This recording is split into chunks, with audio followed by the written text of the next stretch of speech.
আমি $20 উপরে কোথাও থাকি নাই, সুইজারল্যান্ডের মতো জায়গায়। কবরের সাইজের রুমের মধ্যে আমাকে 10,000 টাকা নিল। বাইরে থেকে যে পানি $1 দিয়ে আমি কিনে আনছি, এইখানে সেই পানি হচ্ছে $5। যারা এরপরে দেশের বাইরে আসবেন, কম খরচে ঘুরতে চাইতে চান, তারা এরকম হোস্টেল পাবেন বিভিন্ন জায়গায়, সেটা ইউরোপে, আমেরিকাতে। অনেকেই আমাকে প্রশ্ন করেন যে আপনি আসলে কিভাবে এত দেশ ঘোরেন, এত টাকা পয়সা কিভাবে খরচ করেন। দেখেন, আমি একটা জায়গায় কিভাবে ঘুমাই, একা একা যখন থাকি, আমি যখন ঘুরে বেড়াই। সো এইটুকু হচ্ছে আমার বেড, এইটুকুই আমার রুম। রুমের কয় হাত হবে? 1 হাত, 2 হাত, 2 হাতও হবে না পুরা। এটা হচ্ছে আমার রুম। এই রুমের মধ্যে কিছুই নাই। এই রুমের মধ্যে আমার একটা বেড আছে। এই বেডটা আসলে এরকম করে বেডটা আমি একদম শোয়াই নিলাম। শোয়ে এখন আমি শুয়ে পড়লাম।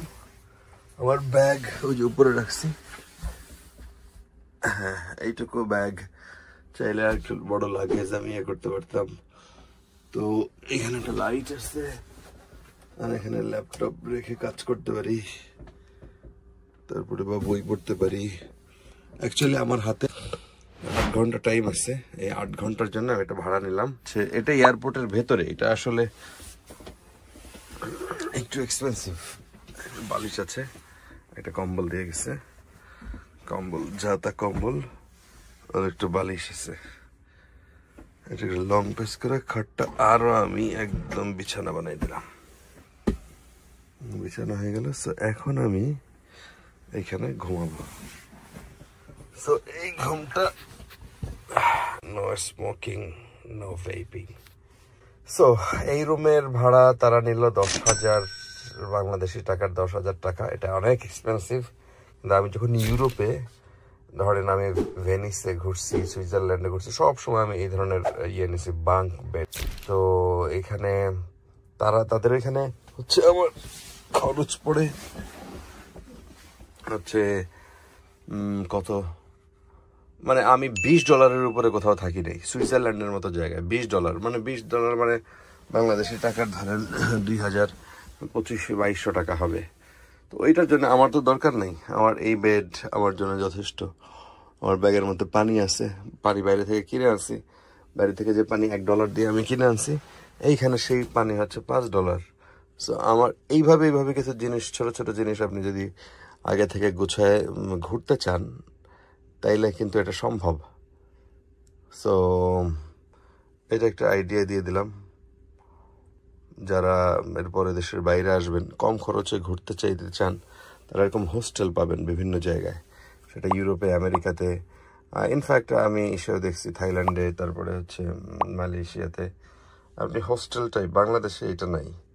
মানে একই রুমের মধ্যে এরকম 6টা থেকে 8টা এরকম আলাদা আলাদা বেড। সো যার এরকম একটা রুম বানাই দিচ্ছে, যে যার অংশে সেই একদম কবরের সাইজের রুম, বুঝছেন?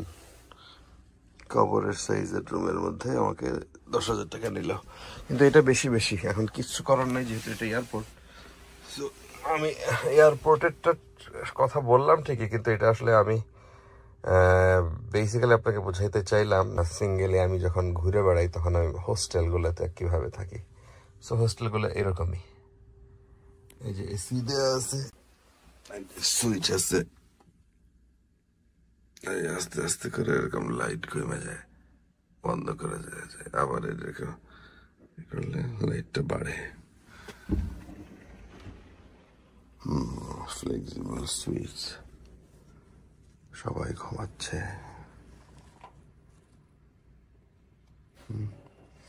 আমার জিনিসপত্র রাখার জন্য আমার লক করে দেওয়া হয়েছে। সো এটা খুব সুন্দর একটা অ্যারেঞ্জমেন্ট। এই আইডিয়াটা আমাদের দেশে নেই। আমাদের তো নানান রকমের সমস্যা আছে, সিকিউরিটির প্রবলেম আছে। সো এটা আমাদের দেশে চলবে কিনা আমি জানি না। এটা এখন চেয়ার হয়ে গেছে। সো আমি এখন চলে যাব।